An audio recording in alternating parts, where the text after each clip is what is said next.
So, kamusta po mga Streetwise? Ako po si Takeru Miyamoto at welcome po sa aking munting channel. So mga kababayan, pag-usapan ngayon natin itong bagong appointee ni Presidente Bongbong Marcos dyan po sa NBI. Kasi po, meron na po tayong bagong NBI Director. Oo. At ang malupit dito mga Streetwise, doon hindi lang po nakakaalam, ang inappoint nga po ni Presidente Bongbong Marcos na bagong NBI Director ay dati pong PDP laban. Hindi lang siya basta-basta miyembro ng PDP Laban. Siya po ay Secretary General ng PDP Laban. So ngayon medyo maintriga ito kasi ano bang pinaplano ni PBBM dito kung bakit siya ang napili? Anong meron? Nakapag-usapan natin to kasi medyo interesting to, no? So mga kababayan, ito yung sinasabi ko. Si Melvin Matibag. Oo. Melvin Matibag name as new NBI Director. So kanina lang to, no? February 19, di ba? So, abogado naman po siya, di ba? Lawyer Melvin Matibag was named as the new director of the National Bureau of Investigation. Okay. So, mga kababayan, no, kung pupuntahan po natin yung website po ng PDP Laban na hanggang ngayon, hindi pa nila ina-update. Yan, no? Si Melvin Matibag nandun pa rin po sa website, hindi pa nila tinatanggal. So, kung babasahin po natin dito, siya to. Yan. Si Melvin Matibag po yan. So, sabi niya dito, okay, Attorney Melvin Matibag is the incumbent Secretary General of PDP Laban. He also served as Cabinet Secretary of the Office of the President under President Rodrigo Magdanakaw, Mamamatay Tao, Roa Duterte. Di ba? So ngayon mga kababayan, no, itong si Melvin Matibag mga ka-streetways, no, umalis na po ito sa PDP Laban. I think 2023 pa ata, no? Kung hindi ako nakakamali, 2023 ata, no? Umalis na po ata yan si Melvin Matibag. Hindi, umalis na po talaga siya. No, kasi bago siya umalis, no, ito si Melvin Matibag, tinitira niya po si Sara. May mga banat po siya kay Sara. So parang ito write-up niya to eh. Kailan to? 2024 nga, published 12 September 2024. So sabi ni Melvin Matibag dito, okay, Inday Sara da Bratinela. Di ba? Sa Bratinela naman talaga, di ba? So, ito hindi, ladan lang natin to at least you get my point, no? Kung ano ba talaga ang dahilan ni PBBM kung bakit si Melvin Matibag yung napili niya. Ako tiwala po ako sa desisyon ni PBBM, Pero syempre, no, ang malaking tanong kasi natin dito, bakit siya pa yung napili? Bakit si Melvin Matibag pa na dating DDS? So, tingnan nyo to, ito yung write-up ni Melvin Matibag. Sabi niya dito, okay, when Sara Duterte didn't get the position she wanted to control, she acted like a spoiled brat that she is. So ito nga po yung gusto niyang maging DND secretary, di ba? She announced to the public that she preferred the National Defense. National Defense pala, no? National Defense portfolio, but she didn't get it. She wanted her preferred candidate as Speaker of the House, di ba? So she didn't get it. So she went on the rampage. Cyberbullying, name-calling, and now announcing that she regretted asking people to vote Marcos Jr. Di ba? Ano nga talaga, no? Napaka-politically immature po talaga ni Sara, sa totoo lang. Di ba? Kasi in the first place, di ba? Ewan ko lang, no? Kasi yung ganyang klaseng ina-attitude ni Sara, sa mga matalinong mga Pilipino, dapat X na to eh. Tingnan nyo sabihin mo ba naman sa mga supporter mo na ako ay nagsisisi dahil kinampanya ko si Marcos. So, ibig sabihin tanga ka, utu-utu ka. Tapos ngayon, ako ba? So, actually matagal naman itong article na to, no? So, ang sinasabi nga po dito ni Melvin Matibag, hindi nga daw po nakuha ni Sara Duterte, yung National Defense Secretary, no? Defense Secretary, nauwi ito sa pagiging Bratinela. So, may name calling, yung tambalos-los, di ba? Tapos, yung hindi nga naupo si Gloria, so nagwala. Diba? Si Sara. So, andito yan eh. Tandaan nyo dating PDP Laban to ni Digong Siyempre, Secretary General ito ng PDP Laban dati. Ibig sabihin, malapit po kay Digong itong si Melvin Matibag. So, this is because Inday Sara is a real Bratanela. She used to getting what she wants. Kaya nga, diba? Kaya spoiled brat nga ito no? So, medyo mahaba tong article na to, no? So, ito may binabanggit pa siya dito. A few years back, kasi alam nyo ba't ko binabasa ulit to?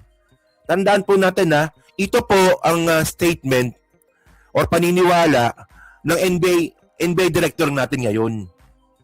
Yung NBA director natin ngayon, mga kababayan, anti-Sara Duterte po siya. Oh, tandaan nyo kasi at least you get my point, no?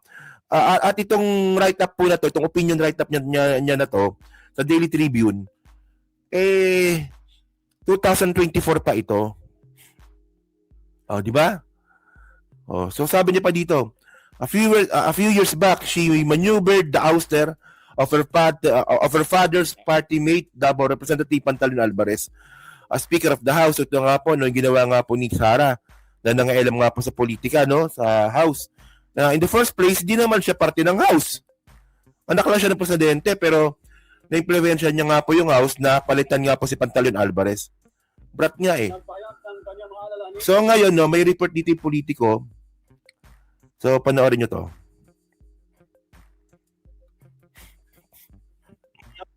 Si dating PDP Secretary General Melvin Matibag patungkol po sa kakayahan ni Vice President Sara Duterte na maging Pangulo ng Bansa. Sa panayam ni Matibag sa Billionaire Channel, sinabi nito na sa kanyang personal na pananaw, may kukonsidera niya na hilaw pa o hindi pa manuhanda si Duterte sa mas mataas na posisyon dahil sa kakulangan sa tinatawag niya na political maturity. Matatanda ang una ng sinabi ni Vice President Sara Duterte na wala siyang planong tumakbong presidente sa 2028, lalo na't malayo pa ito at mas marami pa mga bagay ang maaaring mangyari. Nakita mo from 2024, no, sabi nga ni Sara, wala naman akong planong tumakbo bilang presidente. Tapos ngayon, bigla siya nag-announce sa tatakbo. Oo, di ba? Trapon-trapo talaga, di ba? So tandaan nyo, from 2024, sabi ni Sara, hindi daw siya tatakbo bilang presidente kasi nga daw po, marami daw pong dapat nang ayusin. Sa tingin nyo ba, anong nagawa ni Sara from 2024 hanggang 2026? Wala, di ba? Wala. Nag-abroad. Oh, nagkalat ng fake news. Nakapagpampayangan kay Jagger. Oh, wala po siyang ginawa. Di ba kapal ng mukha ni Sara eh. Buha ka ng inanto eh. Hindi ako tatakbo bilang presidente sa 2028. Sa ngayon, hindi ko priority yan kasi marami akong dapat na inaasikaso. Marami akong ginagawa para sa bayan. No nga, sinabi niya 2024. Ngayon, may nagawa ba siya? From 2024 hanggang 2026? Bobo talaga mga DDS talaga, no? Okay, continue. Nanggit ni Matibag na kailangan pang higit na maunawaan ni Duterte kung gaano at paano gumagana ang pamahalaan at ang kahalagahan ng paggalang sa mga proseso nito. Ako personally, I will be scared if he will be the president. Baka maraming magaya kay Senator De Lima, no? So, probably kailangan niya siguro talaga to understand how the government function, the dichotomy also, and learn to respect the process. Just like bobo yun si Sara, yung process niya, di niya nga alam eh. Bobo yun si Sara. What's happening in Congress, you have to respect it. Ang dami nating pinagdaanan dyan nung time na tayo naging presidente. But we respect the process. Binanggit din po niya na si Senator Bongo, malapit na kalyado ng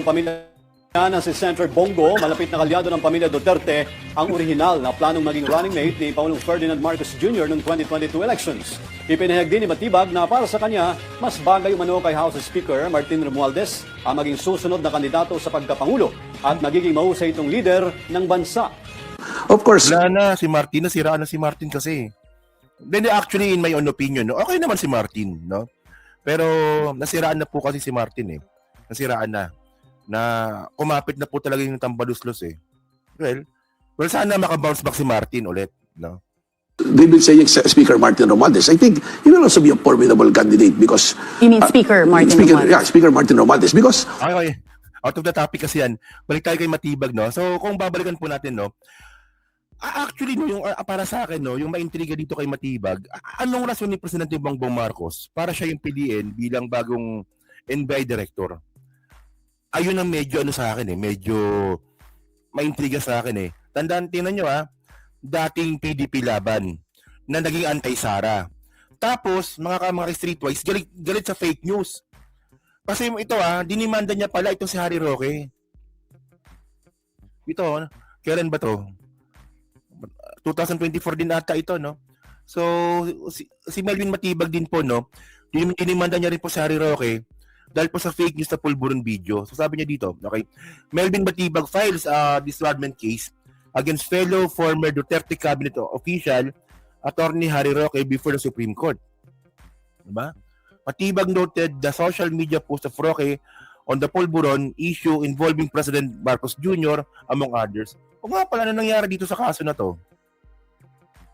So, ano yun? Kapag Duterte alay, ayaw talaga asikasuhin ng Supreme Court, ganun ba? Tagal na yan Wala pa ring update hanggang ngayon Puta, nung kay Larry Gadon, na desisyonan ka agad. Tapos dito kay Harry Roque, porket Duterte alay, walang update. Di ba? Oh. So yun mga streetwise, no? Actually, ayun lang naman yung topic natin ngayon. Kasi para sa akin, ako natitiwala ako sa presidente. Natitiwala ako kay PBBM. Kung sino gusto niyang i-appoint dyan sa NBI. O sa lahat mang ayun siya ng gobyerno. Pero syempre, no, sa tingin ninyo, ano kaya yung naging dahilan? At ano kaya yung posibleng inutos ni PBBM? Dito nga po kay Melvin Matibag, para po siya po ay ma-appoint bilang NBI Director. Napaka-unusual, di ba? Dating DDS, Secretary General ng PDP Laban na Antay Sara. So ano ba yan? Medyo nagkataon lang ba yan doon nung pagbanggit nga po ni Sara Duterte na siya itatakbo sa bilang presidente sa 2028 elections. So, So yun mga kababayan, so kayo po, masabi nyo nga po dito sa pag-appoint nga po ni PBBM kay Melvin Matibag. Okay. So pa-comment lang po sa baba, binabasa ko pong lahat yan. At syempre, dyan po sa Team Replay, so pa-like, pa-subscribe. Hindi na makalabisan, pa-share na rin po ng content natin ngayon. So thank you mga kababayan, kita na lang ulit tayo sa susunod nating content. So thank you, salamat and bye-bye.